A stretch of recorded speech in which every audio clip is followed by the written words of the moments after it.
유가 오르면 왜 물가도 오르나? 국제 유가 영향.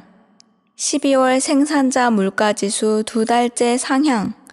물가는 하향. 기사 독해. 2020년 12월 생산자 물가가 2달 연속 상승했다. 국제 유가 상승으로 공산품 물가가 오른 데 따른 것이다. 다만 2020년 연간으로는 2019년보다 0.5% 하락했다. 코로나19 확산과 전년 대비 국제 유가가 하락한 영향이다. 파이낸셜 뉴스 2021년 1월 21일자. 물가 관련 기사다. 국제 유가가 오른 영향으로 2020년 11월과 12월 2달 연속 생산자 물가가 올랐고, 연간으로는 국제 유가가 내린 영향으로 전년에 비해 내렸다고 전했다. 생산자 물가란 국내 시장에서 국내 생산자끼리 대량 거래하는 상품과 서비스의 가격을 종합 평균한 것이다. 국제 유가란 국제 원유 가격을 뜻한다. 국제 원유 시세 등락이 어떻게 우리나라 물가를 올리고 내릴까? 우리나라 물가에는 수입 원유 값이 큰 영향을 미치기 때문이다. 원유는 천연 생산되어 액체 상태로 땅속을 흐르는 탄화수소 혼합물이다. 채굴에 정제하면 경유, 등유, 휘발유, LPG, 중유처럼 특성이 다른 여러 가지 유제품을 만들어낼 수 있다. 통칭 석유라 한다. 석유를 원료로 만드는 제품은 석유 제품이라고 부른다.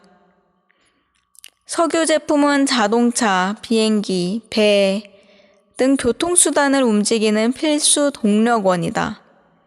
공업 제품 생산 과정에서 재료, 연료, 용재, 에너지원으로 쓰일 뿐 아니라 생활용품 생산 재료와 가정용 연료에 이르기까지 광범위하게 쓰이기 때문에 세계 어디서나 경제 생활에 불가결한 상품이다. 경제 활동에서 워낙 넓은 범위에 걸쳐 활용되다 보니 원유 시세 변동은 다른 어떤 재화보다 물가에 큰 영향을 미친다. 원유값이 오르면 석유 제품처럼 원유와 직간접적으로 관계가 있는 상품부터 잇따라 가격이 오르고, 그런 상품 가격 인상이 파급되어 나중에는 원유가와 직접 상관없는 상품까지 값이 뛴다. 같은 이치로 원유값이 떨어지면 다른 상품값도 떨어진다. 특히 우리나라는 유가 변동이 물가에 미치는 영향이 크다. 원유를 전량 수입하는 데다 평상시에도 전체 상품 수입액 중 약 25%를 석유 수입에 쓰기 때문이다. 그래서 원유값이 오르면 물가도 따라 오르고, 유가가 내리면 물가도 따라 내린다. 여느 해외 상품 같으면 평소 물가에 미치는 영향이 크더라도 값이 비싸지면 그 영향이 줄어든다. 수입 물량이 줄기 때문이다.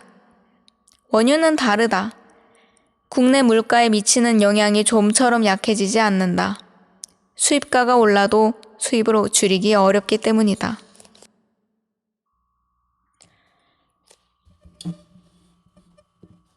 석유 정치 경제학. 중동 유가는 왜 늘 문제인가? 원유 산지는 중동과 영국, 미국, 러시아 등 여러 곳에 걸쳐 있다. 세계 각국이 많이 거래하는 원유는 미국산 WTI유, 북해산 브렌트유, 중동산 두바이유다. 우리나라는 주로 두바이유를 사온다. 약 7에서 8알은 두바이에서, 나머지는 동남아, 아프리카, 아메리카, 유럽에서 들여온다. 자연히 우리나라 유제품 시세에는 두바이산 유가가 큰 영향을 끼친다. 두바이유를 많이 사는 이유는 간단하다. 다른 원유보다 값이 싸기 때문이다. 다만 두바이유라고 해서 늘 싼 것은 아니다. 중동 석유 수출국들이 주로 모인 연맹체인 OPEC, 석유 수출국 기구, 이러한 저런 이유로 생산을 줄이면 단박에 시세가 뛴다. 중동 정치 정세가 불안해져도 마찬가지다.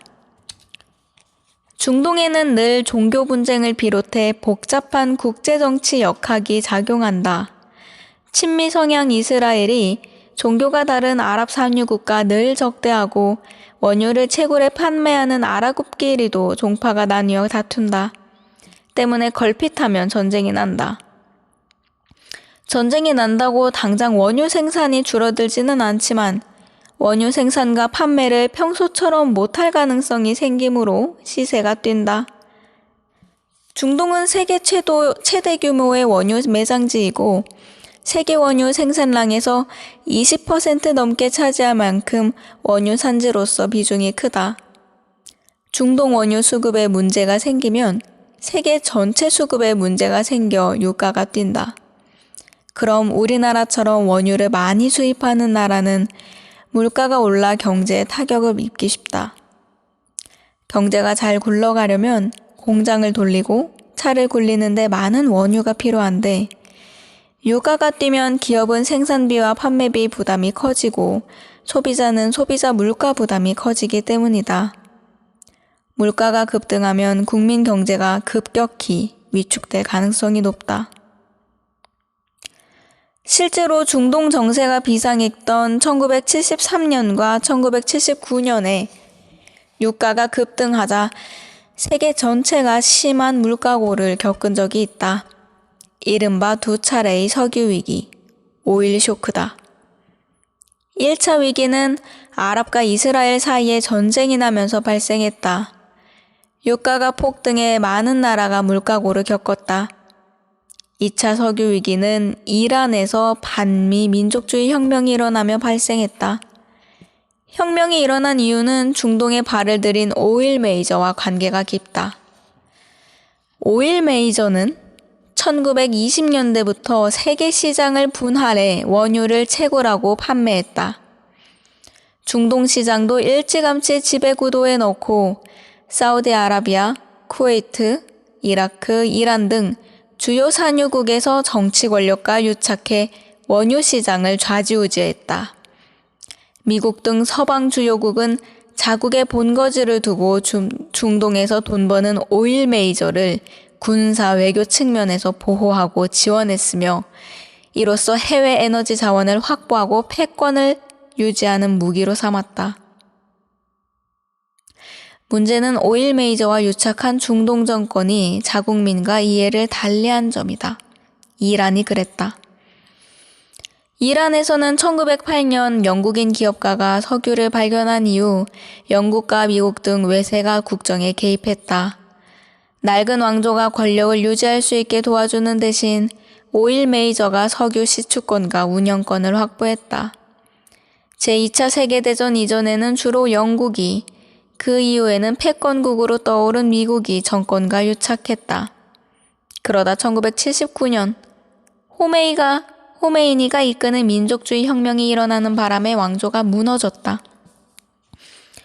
호메이니는 대부분 이슬람교도인 국민을 이끌어 이란을 이슬람 민족국가로 거듭나게 했다.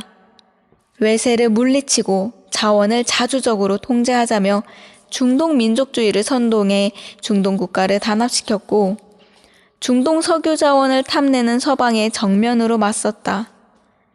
혁명 직후인 1980년 이란을 비롯한 중동 산유국은 일제히 원유 공급을 줄이고 판매가를 올렸다. 1971년 배럴, 1배럴당 158.9리터입니다. 배럴당 1.7달러였던 유가가 36.4달러로 20배 이상 폭등해 2차 글로벌 석유 위기가 발생했다. 중동이 일어나자 세계는 석유 자원 확보에 큰 어려움을 겪었고 경제는 충격을 받았다. 우리나라도 심각한 타격을 입었다. 1차 석유 위기 때 우리 경제는 충격을 크게 입지 않았다. 대외 거래 규모가 작고 발달 정도가 낮아서 원유 의존도가 높지 않았던 까닭이다. 2차 쇼크가 닥친 1980년에는 달랐다. 1960년 이후 처음으로 마이너스 성장을 했고 경제 규모가 전년 대비 3.7%나 줄었다. 1차 위기 이후 대외 거래 규모나 석유 의존도가 꽤 커져 있었던 카닥이다.